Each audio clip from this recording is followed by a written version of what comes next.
4 दिन बाद यूक्रेन जंग का 5वां साल शुरू होने जा रहा है। 5वें साल से पहले रूस का रुख बेहद आक्रामक है। रूस ने यूक्रेन में हमले काफी तेज कर दिए हैं। 24 फरवरी को जंग का 5वां साल शुरू हो रहा है। 4 साल पूरे हो रहे हैं इस जंग को, और उससे पहले देखिए रूस किस तरह से यूक्रेन में ताबड़तोड़ हमले अंजाम दे रहा है।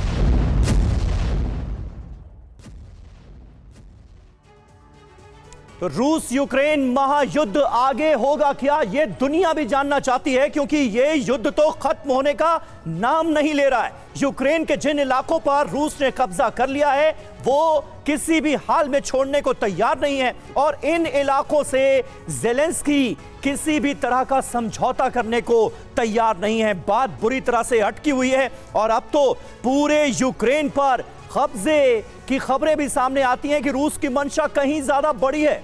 रूस यूक्रेन महायुद्ध, देखिए 4 दिन बाद रूस यूक्रेन जंग के 4 साल पूरे हो जाएंगे।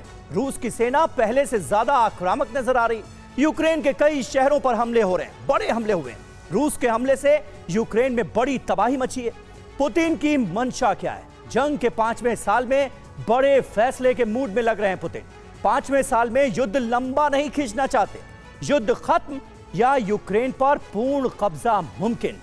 बड़ी बात यह है कि रूस यूक्रेन में बातचीत के जरिए फैसले की कोई उम्मीद दूर दूर तक नजर नहीं आ रही है। और ऐसे में बहुत छोटा सा सवाल मनीष आपसे कि अब होने क्या जा रहा है? इतनी लंबी जंग खिंच चुकी है, 4 साल पूरे हो गए, अब क्या जल्दी में है पुतिन?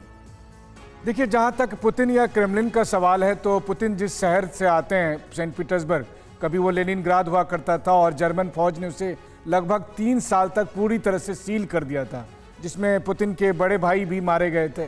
पुतिन को पर्सनल नुकसान हुआ था। तो ऐसा नहीं है कि रूस के लिए कोई भी जंग लंबे समय तक लड़ना कोई नई बात है। इतिहास गवाह है कि रूसी इस तरह की लड़ाई को पसंद करते हैं, और इतिहास ये भी गवाह है कि ऐसी लड़ाई में आखिरकार रूस विजयी होकर बाहर निकलता है। तो इसीलिए लगता है कि 4 साल के बाद अब 5वां साल भी वो युद्ध को कंटिन्यू करेंगे, और उनके लिए सबसे मुफीद मौका यही है कि अभी ट्रंप बुरी तरह से मिडिल ईस्ट में ईरान के साथ इंगेज हैं, और उनका ध्यान इधर से हट गया, और धीरे धीरे ही सही, लेकिन वो यूक्रेन में रूस अपनी पोजीशन को काफी मजबूत किए जा रहे हैं। बिल्कुल, तो लगातार यूक्रेन के अंदर जो रूसी सेना है वो अपनी पकड़ को और मजबूत कर रही है। लगातार कई और इलाके हैं जिन्हें अपनी गिरफ्त में लेती हुई नजर आ रही है। एक और बड़ी खबर, यूक्रेन के ज़ापोरिज़िया में रूस का बड़ा हमला हुआ है। 450 ड्रोन से ज़ापोरिज़िया में हमला किया गया। ड्रोन अटैक से ज़ापोरिज़िया में बड़ी तबाही। ये देखिए आप, रूस के हमले में काफी घरों को भारी नुकसान। रूसी अटैक में कई लोगों की मौत की खबर भी है।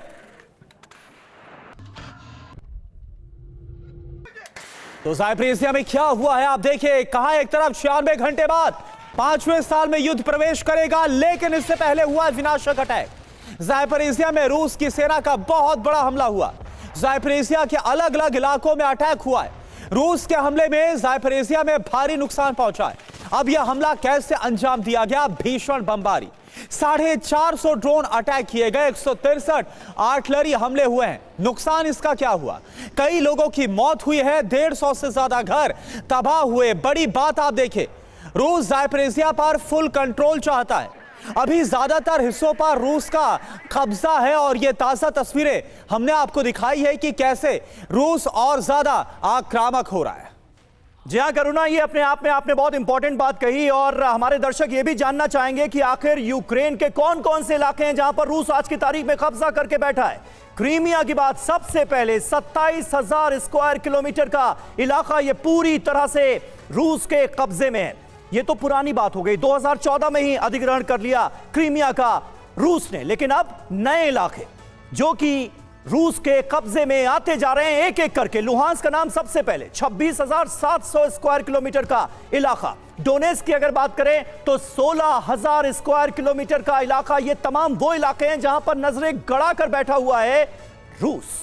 इसके अलावा ज़ापोरिज़िया की बात करें तो 15,000 वर्ग किलोमीटर का इलाका है जहां पर रूसी कब्जा है।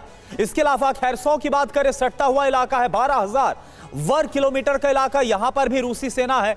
और यूक्रेन की 15 से 16% जमीन, यानी कुल मिलाकर 96,000 वर्ग किलोमीटर का इलाका है जहां पर इस वक्त रूसी कब्जा है। और मनीष हमारे साथ है, खास मेहमानों का रुख करें। लेकिन मनीष, मैं आपके पास आना चाहूंगा। एक बात बताइए कि अगर हम देखें, क्योंकि मैप के जरिए जो एक पूरा ये लाल रंग से हम पूरा कॉरिडोर दिखा रहे हैं, ये तो काफी मुफीद हो गया है। अगर हम बात करें क्रेमलिन की, तो उसके लिए जो उसका मिशन क्रीमिया है, यानी उसको कैसे कनेक्ट करना है, वो सब कुछ तो पूरा हो गया। तो अब कहां पर क्या हो रहा है?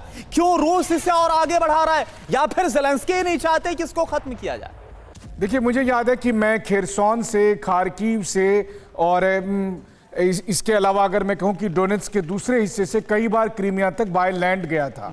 तो वैसी स्थिति में रूस के लिए जो डिजायर्ड बफर जोन चाहिए था वो उनको लगभग हासिल हो चुका है।